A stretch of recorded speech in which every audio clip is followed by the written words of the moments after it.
Hi, welcome to travel to கேட்க. இன்றைக்கி இந்த வீடியோ என்ன பார்க்க போறீங்கன்னா, நம்மளுடைய ஆர்கானிக் தோட்டத்தில் மிளகா இருக்குது. மிளகா நிறைய பச்சை மிளகா வந்திருக்கு, பறிக்க போகிறோம். பாருங்கள், இதான் மிளகா பாருங்கள். நான் ஒரு மிளகா காமிச்சிருக்கேன்ல உங்களுக்கு. இது வந்து நாங்கள் காந்தாரி மிளகா சொல்லுவோம். இந்த மிளகா தான் நிறைய விட்டுருக்கு. இப்போ பறிக்க போகிறேன். நான் வீட்டுக்கு நான் மிளகாலாம் வாங்குறதே இல்லை பாருங்கள், எல்லாம் எங்கள் செடி மிளகா தான். அப்படியே வருவேன், சட்னி அப்படியே ரெடி பண்ணிக்கிட்டு உடனே தோட்டத்துக்கு வந்தால் மிளகா பறிச்சுன்னு போயிடுவேன். சூப்பராக இருக்கும் நம்ம ஆர்கானிக் தோட்டத்து மிளகா. பாருங்கள், செம்மையாக வந்திருக்கு. எல்லாம் பழம் ஆரம்பிச்சிடுச்சு. மாமாவுக்கு டைம் இல்லையா வீடியோ எடுக்க, அதனால் பழுத்துருச்சு.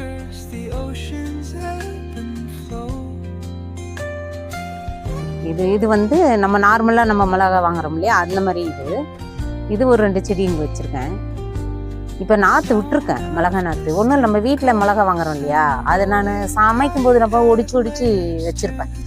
அதை ஒடிச்சு அந்த விதையெல்லாம் அந்த டப்பாவில் கொட்டி வச்சுட்டு கொண்டாந்து விரைச்சிடுவேன்.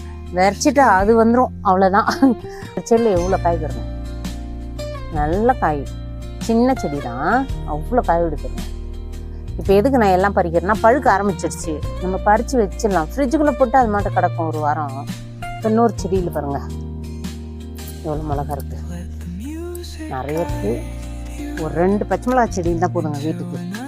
அதுதான் நான் சொல்லுவேன், தொட்டியில் வச்சுக்கோங்க, கடைக்கெல்லாம் ஓட வேணாம். நம்ம இதெல்லாம் சும்மா நட்டு விட்டால் போதும், மாட்டு வரோம். நம்ம வீட்டில் தக்காளி, வெங்காயம், பூண்டு அது இது உரிக்கிறோம் இல்லையா, அதனுடைய இது கொண்டாந்து இதுக்கு போட்டாலே போதும், அதே உரம் நம்மளுக்கு ஆகிடும். அந்த வெங்காயத்தூள், பூண்டு தூள் அதெல்லாம் கொண்டாந்து மண்ணில் போட்டு விட்டோம்னால அதை நான் நிறைய உரிச்சு கொண்டாந்து செடிக்கு தான் போடுறேன். நானே ஒரு உரம் தயாரிக்கணும், அதுக்கு எனக்கு ஒரு ட்ரம்மு வேணும் கேட்டுனே இருக்கேன். நான் அந்த வீட்டில் உரம் நானே தயாரிச்சிடுவேன். வீட்லேயே ஒரு ட்ரம் இருந்துச்சுன்னா உரம் நானே தயாரிச்சிடுவேன் செடிக்கு. பாருங்கள் இவ்வளோ மிளகா, 2 செடியிலே இவ்வளோ காய் பாருங்கள். இன்னும் 2 செடி இருக்குது, பறிச்சுனா ஃபுல்லாகிடும். ஓகே, பாய்.